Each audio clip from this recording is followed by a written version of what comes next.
ರಾಜ್ಯದ ಜನತೆಗೆ ನಮಸ್ಕಾರ.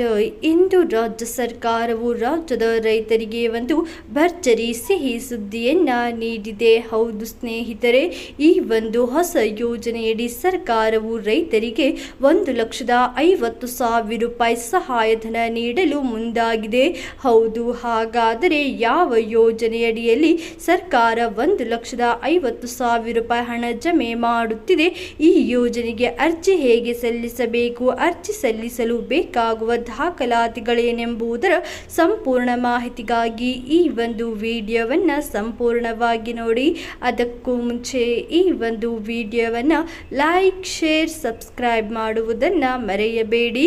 ಹೌದು ಸ್ನೇಹಿತರೆ, ರೈತರ ನೀರಾವರಿ ಸಮಸ್ಯೆಯನ್ನು ಸರಿ ಮಾಡುವ ಸಲುವಾಗಿ ಸರ್ಕಾರ ಜಾರಿಗೆ ತಂದಿರುವ ಯೋಜನೆಯೇ ಗಂಗಾ ಕಲ್ಯಾಣ್ ಯೋಜನೆಯಾಗಿದೆ.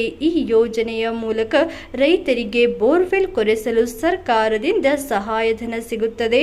ಈ ಮೂಲಕ ರೈತರು ಕೃಷಿ ಕೆಲಸಕ್ಕೆ ಬೇಕಾಗುವ ನೀರನ್ನು ಬೋರ್ವೆಲ್ ಮೂಲಕ ಪಡೆಯಬಹುದು. ಈ ಯೋಜನೆಯ ಮೂಲಕ ಜಮೀನಿನಲ್ಲಿ ತೆರೆದ ಬಾವಿ, ಕೊಳವೆ ಬಾವಿ ಅಥವಾ ಬೋರ್ವೆಲ್ ಕೊರೆಸಲು 1.5 ಲಕ್ಷದವರೆಗೂ ಉಚಿತ ಸಾಲ ಸೌಲಭ್ಯ ನೀಡಲಾಗುತ್ತದೆ. ರಾಮನಗರ, ಬೆಂಗಳೂರು, ಅರ್ಬನ್, ಬೆಂಗಳೂರು ಗ್ರಾಮೀಣ, ಚಿಕ್ಕಬಳ್ಳಾಪುರ, ಕೋಲಾರ, ತುಮಕೂರು ಹಾಗೂ ಇನ್ನಿತರ ಜಿಲ್ಲೆಗಳಲ್ಲಿ ಇದುವರೆಗೆ 3.5 ಲಕ್ಷದವರೆಗೂ ರೈತರು ಈ ಒಂದು ಸಹಾಯಧನವನ್ನು ಪಡೆದಿದ್ದಾರೆ. ಹೌದು, ಹಾಗಾದರೆ ಈ ಯೋಜನೆಗೆ ಅರ್ಜಿ ಸಲ್ಲಿಸಲು ಇರಬೇಕಾದ ಅರ್ಹತೆಗಳೇನೆಂದರೆ, ಅರ್ಜಿ ಹಾಕುವವರು ಹಳ್ಳಿಯಲ್ಲಿ ವಾಸಿಸುತ್ತಿದ್ದರೆ ಅವರ ವಾರ್ಷಿಕ ಆದಾಯ 90,000 ಒಳಗಿರಬೇಕು. ಅದೇ ರೀತಿ ಅವರು 18ರಿಂದ 55 ವರ್ಷದವರಾಗಿರಬೇಕು ಹಾಗೂ ವಾರ್ಷಿಕ ಆದಾಯ 1.03 ಲಕ್ಷಕ್ಕಿಂತ ಒಳಗಿರಬೇಕಾಗುತ್ತದೆ. ಅದೇ ರೀತಿ ಅರ್ಜಿ ಹಾಕುವವರು ಸಣ್ಣ ಕೃಷಿಕರಾಗಿದ್ದು ಮೇಲೆ ನೋಡುತ್ತಿರುವ ಅಗತ್ಯ ದಾಖಲಾತಿಗಳನ್ನು ನೀವು ತೆಗೆದುಕೊಂಡು ಅರ್ಜಿಯನ್ನು ಹಾಕಬಹುದು. ಅದೇ ರೀತಿ ಅರ್ಜಿ ಸಲ್ಲಿಸುವ ವೆಬ್ಸೈಟ್ ನಿಮಗೆ ಡಿಸ್ಕ್ರಿಪ್ಷನ್ನಲ್ಲಿ ನಾವು ಕೊಟ್ಟಿದ್ದೇವೆ.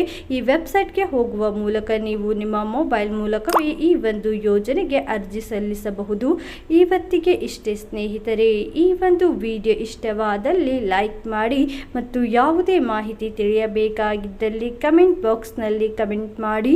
ನೀವು ಇನ್ನೂ ಆದರೂ ಕನ್ನಡ ಸುದ್ದಿ ಚಾನಲನ್ನು ಸಬ್ಸ್ಕ್ರೈಬ್ ಮಾಡಿಲ್ಲವೆಂದರೆ ಈ ಕೂಡಲೇ ಸಬ್ಸ್ಕ್ರೈಬ್ ಮಾಡಿಕೊಳ್ಳಿ ಹಾಗೂ ಈ ಒಂದು ವಿಡಿಯೋವನ್ನು ನಿಮ್ಮ ಎಲ್ಲ ರೈತ ಸ್ನೇಹಿತರೊಡನೆ ಶೇರ್ ಮಾಡುವುದನ್ನು ಮರೆಯಬೇಡಿ. ವಿಡಿಯೋವನ್ನು ಸಂಪೂರ್ಣವಾಗಿ ನೋಡಿದ್ದಕ್ಕೆ ಧನ್ಯವಾದಗಳು.